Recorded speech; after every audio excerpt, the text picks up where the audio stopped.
Приветствую вас, дорогие гости и подписчики нашего канала.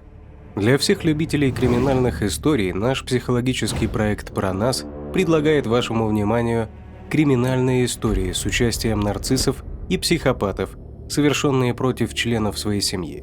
Как вовремя распознать этих потенциальных преступников, скрывающихся под маской социально благополучных личностей? Чтобы не стать жертвой этих смертельно опасных людей, мы рассказываем на нашем основном канале «Про нас», ссылку на который я дам внизу под этим видео. Также прошу вас не забыть подписаться на наш канал и не забыть поставить лайк авансом, так как это позволяет нам снимать чаще и более качественные видео для вас.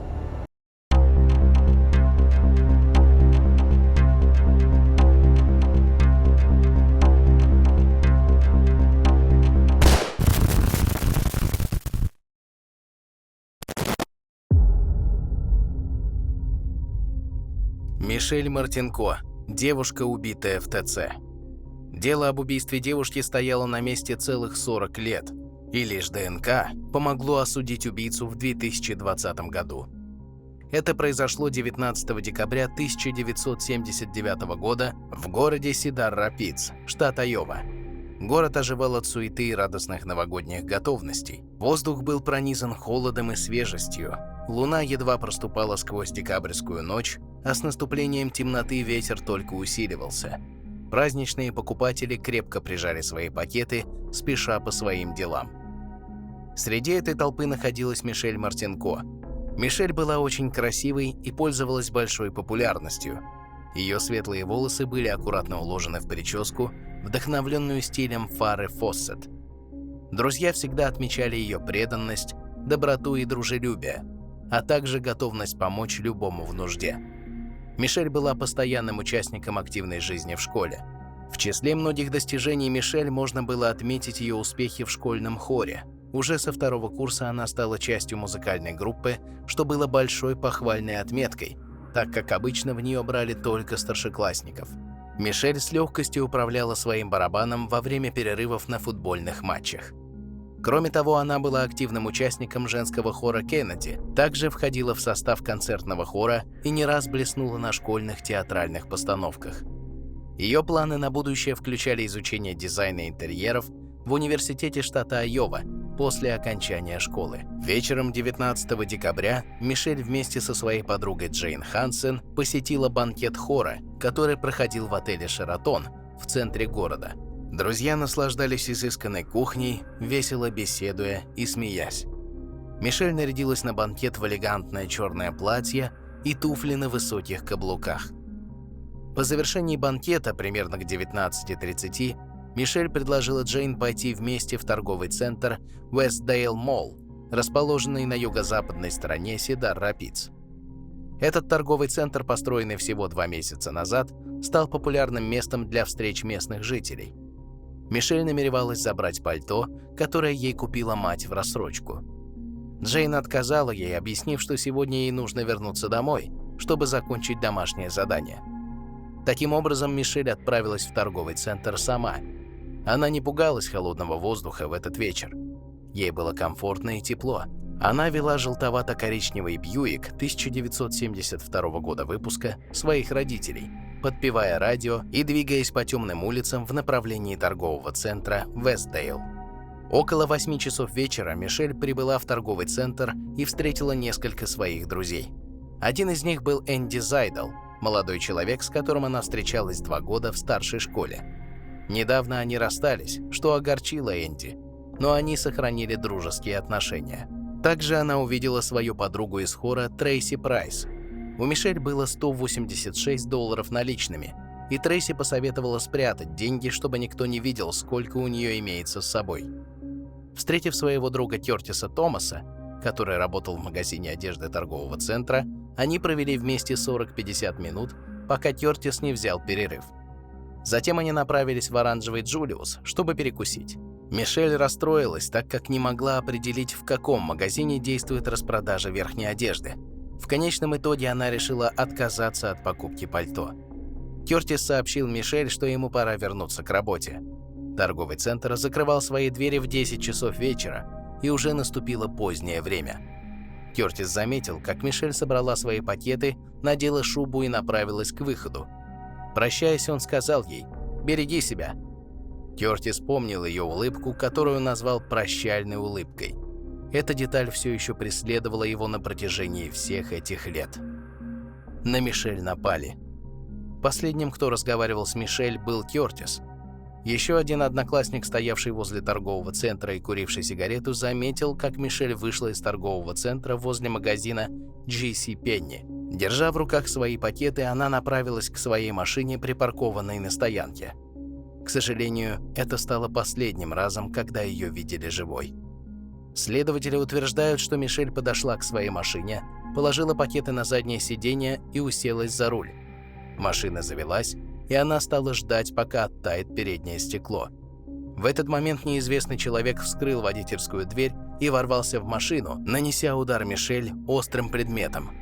У Мишель получилось дать хороший отпор нападавшему, и у него тоже пошла кровь. По прошествии времени, когда Мишель не вернулась домой в тот вечер, ее мать начала беспокоиться и начала звонить друзьям дочери. Минуты и часы тянулись медленно, и ее беспокойство только усиливалось. Наконец, в 2 часа ночи родители Мишель решили вызвать полицию. На место происшествия был направлен офицер полиции Сидар-Рапидс Джеймс Кинкейд для проведения расследования. Он обнаружил машину Мишель, стоявшую припаркованную рядом с магазином JCPenney. Офицер вскрыл машину, и, как говорится в его воспоминаниях, «На первый взгляд это казалось пожилой женщиной, и моим первым предположением было, что кто-то просто уснул в машине пьяный». Однако он увидел следы крови и тут же вызвал подкрепление. Один из первых детективов, прибывших на место происшествия, был детектив Харви Денлингер. Он увидел Мишель, сложившуюся на переднем сиденье. Ее спина была прижата к пассажирской двери, а ноги спрятаны под приборной панелью возле рычага переключения передач. Ее сумочка лежала под ее телом. Он пришел к выводу, что это не было ограблением, так как $186 все еще находились в ее сумочке.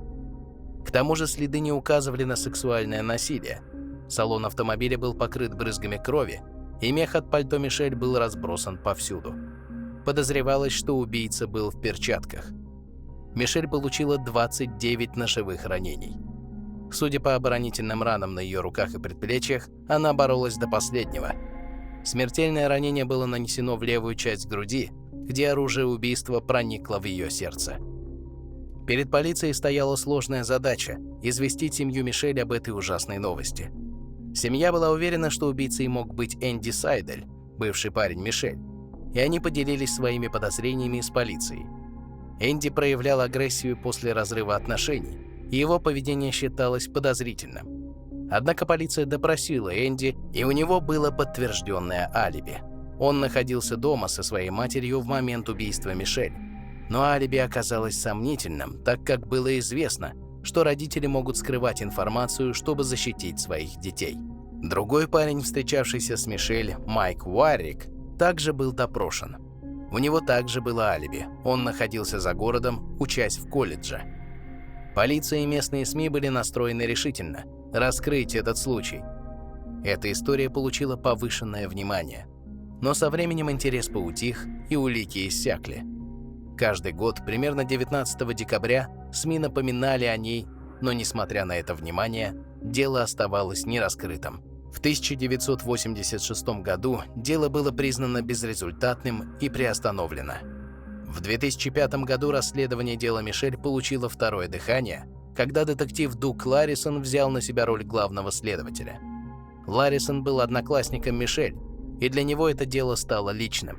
Он хотел раскрыть этот случай для всех своих одноклассников. Ларрисон понимал, что развитие технологий ДНК стало невероятно ценным оружием в расследовании. Пересмотрев досье по делу Мишель, он обнаружил, что с места преступления были взяты образцы крови с рычага переключения передач и платья Мишель. Образцы были отправлены на тестирование, но никто за ними не следил. Он отследил отчет лаборатории и обнаружил, что ДНК, обнаруженная на платье Мишель и рычаге переключения передач, принадлежала мужчине. Детектив Ларрисон отправил образцы крови в Кодис, общенациональную базу данных ДНК преступников. Никаких совпадений не было. В ходе расследования свидетели собрали ДНК более чем у 100 человек. Энди Сайдл охотно предоставил свою ДНК. В то время его считали главным подозреваемым. Полиции сообщили, что ДНК Энди не совпадает. Спустя 10 лет детектив Ларрисон попросил отстранить его от дела в связи с предстоящим выходом на пенсию. В 2015 году Мэтт Денлингер занял пост ведущего детектива. Мэтт был сыном Харви Денлингера, первого ведущего детектива по этому делу в 1979 году. Мэтт Денлингер был рад узнать о компании Parabon Nano Labs и их умением создавать изображение лица подозреваемого, используя их ДНК. Компания создала изображение для полицейского управления Сидар-Рапидс, и была проведена пресс-конференция, на которой были представлены 3 фотографии того, как выглядел убийца Мишель. На фотографиях изображен блондин с голубыми глазами. Еще одним достижением в технологии ДНК стала генетическая генеалогия, процесс, который составляет генеалогические древа и позволяет людям отправлять свою ДНК для поиска других членов семьи. Детектив Денлингер использовал ДНК, найденную на месте преступления Мишель, чтобы попытаться найти родственников убийцы. Поиск далекого предка выявил женщину по имени Брейди Дженнингс. Используя информацию, компания Parabon сузила ДНК с места преступления Мишель до 3 братьев, живущих в Айове: Дона Бернса, Кена Бернса и Джерри Бернса. Детективы проследили за 3 братьями и тайно получили их ДНК. ДНК 2 братьев была собрана из соломинок, которые они использовали в ресторанах. ДНК 3-го брата была получена из выброшенной зубочистки. Подозреваемый арестован ровно 39 лет спустя. 2 братьев были исключены из числа подозреваемых, но ДНК 3-го брата, Джерри Бернса, точно совпадал с образцами ДНК, найденными на платье Мишель и на коробке передач ее машины. Джерри Бернс был уважаемым бизнесменом, женатым, имел 3 детей. Полиция не смогла выяснить его связь с Мишель. 19 декабря 2018 года, через 39 лет после убийства Мишель, полиция допросила Джерри Бернса и впоследствии арестовала его. На момент убийства Мишелю Бернсу было 25 лет. Следователи обнаружили на рабочем компьютере Бернса порнографию с применением насилия, и практически каждый поиск на компьютере начинался с фразы «удушение блондинки». Были также сотни примеров крайне жестоких видеороликов, которые Бернс просматривал на своем компьютере. В протоколах суда указано, что один из поисковых запросов Бернса в интернете касался приставаний к блондинке после того, как ему нанесли ножевое ранение, а другой – секс с только что умершими людьми. Джерри Бернс приговорен к пожизненному заключению. Суд состоялся в феврале 2020 года. Защита утверждала, что ДНК не является стопроцентной уликой, а семья Джерри Бернса заявила, что невозможно, чтобы их муж и отец мог совершить такое жестокое убийство. Сам Джерри Бернс также заявлял, что он невиновен. Процесс длился недолго. После всего 3 часов обсуждения присяжные вынесли обвинительное решение. Джерри Бернс был осужден на пожизненное заключение без возможности условно-досрочного освобождения. Несмотря на это, он продолжает утверждать свою невиновность. 3 года назад Бернса приговорили к пожизненному заключению, но много кто считает, что настоящий убийца до сих пор на свободе. Как считаете вы? Можно ли считать дело закрытым? Делитесь своими ответами в комментариях. Кто эти страшные люди, совершающие немыслимые преступления, и как вовремя определить, что человек, с которым вы общаетесь, нарцисс или психопат? Как сохранить себе жизнь, когда вам стало понятно, что вы находитесь рядом с такой патологической личностью? Смотрите информацию на нашем основном канале, ссылка на который стоит под этим видео.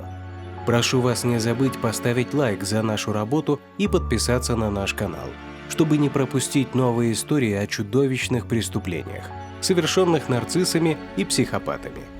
Подписывайтесь также на наш телеграм-канал, ссылка на который указана ниже. Там мы ежедневно публикуем информацию о новых преступлениях психопатов.